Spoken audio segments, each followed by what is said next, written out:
விஜய் அஜித்துக்கு சவால் விட்ட ஜோதிகா. இன்னமும் செய்து முடிக்காத டாப் ஹீரோக்கள். தமிழ் சினிமாவின் டாப் ஹீரோக்களாக இருக்கும் அஜித், விஜய்க்கு ஜோதிகா நேரடியாக ஒரு சவால் விட்டிருக்கிறார். ஜோதிகா கண்ணை உருட்டி மிரட்டுவார் என சிலர் விளையாட்டாக சொல்லி கேள்விப்பட்டிருப்போம். ஆனால் மிரட்டி சவால் விடும் அளவுக்கு பயங்கரமான ஆளாக இருக்கிறார். தன்னுடைய ஜோடி போட்ட அஜித் மற்றும் விஜயால் இதை பண்ண முடியுமா என்றும் கேட்டிருக்கிறார்.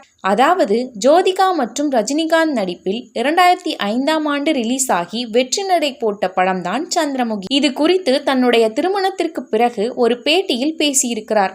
அதாவது ரஜினி நடித்த சந்திரமுகி படத்தில் வெயிட்டான கதாபாத்திரம் என்றால் அது ஜோதிகா தான். அது மட்டும் இல்லாமல் படத்திற்கே ஜோதிகா ஏற்று நடித்த கேரக்டர் பெயர்தான். இதே மாதிரி ஹீரோயினை மையப்படுத்தி ஹீரோயின் பெயர் வைக்கும் படத்தில் நடித்து காட்ட முடியுமா என அஜித் மற்றும் விஜய்க்கு சவால் விட்டிருக்கிறார் ஜோதிகா. அஜித் மற்றும் விஜய் என்று இல்லை, சூர்யா, தனுஷ், கார்த்தி போன்ற ஹீரோக்களுக்கும் இந்த சவாலை விடுகிறேன், இதை செய்து காட்டுங்கள் என அந்த பேட்டியில் சொல்லியிருக்கிறார்.